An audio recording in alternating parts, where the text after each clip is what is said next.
बहनों, सबको क्रिश्चियन प्रेम नमस्कार। सारा चैनल की जीवन का सारा कार्यक्रम में आप सबका फिर से स्वागत है। आज हम जिस विषय पर चर्चा करेंगे, आप उसे पवित्र बाइबल की योना पुस्तक में पाएंगे। आइए योना की कहानी को संक्षिप्त में जानें। योना एक नबी थे जो इज़राइलियों को प्रभु का वचन सुनाते थे। एक दिन परमेश्वर ने योना को बुलाया और उनसे कहा कि वे निनवे जाकर प्रचार करें, क्योंकि वहां के लोग दुष्ट थे और उन्हें मार्गदर्शन की आवश्यकता थी। योना को यह विचार बिल्कुल पसंद नहीं आया, क्योंकि निनवे इज़राइल के सबसे बड़े शत्रुओं में से एक थे और योना उन्हें उपदेश देने से बचना चाहता था। योना परमेश्वर से दूर भागा और निनवे की शहर और उसकी विपरीत में चला गया। वो योपा की ओर बढ़ा और एक नाव पर सवार हो गया जो उसे तरसीस ले जाने वाली।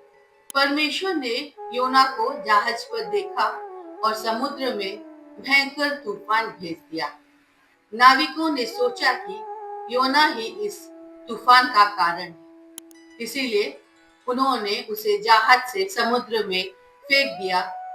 जैसे ही उन्होंने योना को पानी में फेंका, तूफान थम गया। ईश्वर ने योना को डूबने से बचाने के लिए एक विशाल मछली को भेजा। मछली के पेट में रहते हुए योना ने ईश्वर से प्रार्थना की, पश्चाताप किया और उनकी स्तुति की। 3 दिन और 3 रात योना मछली के पेट में बैठे रहे। इस दौरान वे लगातार अपने बारे में और अपनी दुर्दशा के बारे में सोचते रहे। फिर परमेश्वर ने बड़ी मछली से योना को निनवे के तट पर उगलवा दिया। योना ने निनवे के लोगों को उपदेश दिया और चेतावनी दी कि 40 दिनों में नगर नष्ट हो जाएगी और समय समाप्त होने से पहले वे अपने आचरण सुधार ले, ताकि वे स्वर्ग प्राप्त कर सके। लोगों ने योना पर विश्वास किया और अपनी दुष्टता छोड़ दी। परमेश्वर ने उन पर दया की और 40 दिन पूरे होने पर नगर को नष्ट नहीं होने दिया। अब योना क्रोधित और क्षुब्ध हो गया, क्योंकि परमेश्वर ने इज़राइल के शत्रु निनवे वासियों को नष्ट नहीं किया था। इसीलिए वह नगर से बाहर चला गया और एक झोपड़ी बनाकर उसमें रहने लगा। इस दृष्टांत में हम देखते हैं कि योना कितना सौभाग्यशाली था कि परमेश्वर ने उसे चुना ताकि वो निनवे को पश्चाताप की ओर ले जाए। जब वो निनवे की गलियों में गया और परमेश्वर का वचन प्रचार किया, तो लोगों ने मन फिराया, अपने बुरे मार्गों से लौट आए, उपवास किया और परमेश्वर को पुकारा। यह देखकर परमेश्वर करुणा से भर गया और निनवे के निवासियों पर विपत्ति लाने से रोक गया। परंतु आश्चर्य की बात यह है कि योना इससे बहुत अप्रसन्न और क्रोधित हो गया। उसे लगा कि परमेश्वर निनवे को वैसे भी बचा लेते, चाहे वो वहां गया होता या नहीं। यीशु को अपने हृदय में स्वीकार करने से पहले हम अपने जीवन अपने ही मापदंडों के अनुसार जीते थे। फिर भी परमेश्वर अनुग्रहकारी और दयालु है। उसने हमें मन फिराने और उसके पीछे चलने के अवसर दिए। हमारे पापों के बावजूद उसने हमें धार्मिकता से ढक दिया और अपने परिवार में स्वीकार किया। लेकिन समय के साथ हम सब भूल जाते हैं। हम भूल जाते हैं कि जो प्रेम हमें मिला है, वही प्रेम हमें दूसरों को भी दिखाना है। इसके वजह हम आलोचक बन जाते हैं और ऐसा व्यवहार करते हैं मानो हम ही पूर्ण हो या परफेक्ट हो। हम कितनी जल्दी भूल जाते हैं, योना भी कितनी जल्दी परमेश्वर की दया को भूल गया।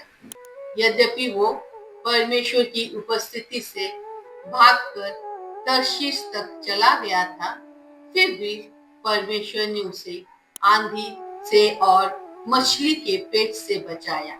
परमेश्वर ने उसे राजा और प्रधानों की दृष्टि में अनुग्रह दिया और वे मन फिराकर लौट आए। योना इसीलिए क्रोधित था क्योंकि वह निनेवा के उद्धार को परमेश्वर की दृष्टि से नहीं देख पा रहा था। हम उन लोगों के प्रति कैसा व्यवहार करते हैं जो पाप में जीवन जी रहे हैं? क्या हम उनके प्रति न्याय करने वाले हैं? क्या हम उन्हें तुच्छ समझते हैं और दोषी ठहराते हैं? बाइबल की रोमियो 12 अध्याय 19 पद में लिखा गया है, हे प्रियो, अपना पलटा ना लेना परंतु क्रोध को अवसर दो, क्योंकि लिखा है कि पलटा लेना मेरा काम है, प्रभु कहता है, मैं ही बदला दूंगा। आइए संसार के प्रति करुणामय बनना न भूलें और परमेश्वर की उस उद्धार देने वाले अनुग्रह को प्रकट करें जिसकी उन्हें अत्यंत आवश्यकता है।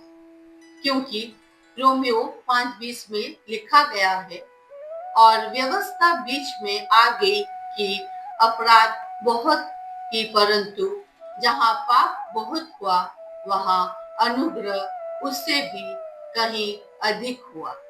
आइए प्रार्थना करें। हे प्रभु, धन्यवाद कि आप अनुग्रहकारी और दयालु परमेश्वर है, क्रोध करने में धीमे और प्रेम में महान। मैं प्रार्थना करती हूँ कि आपका प्रेम हमारे जीवन में दिखाई दे और हम सबको आपकी सत्य को जानने में सहायता करे। यीशु के नाम से आमीन। प्रभु आप सबको आशीष दे। धन्यवाद।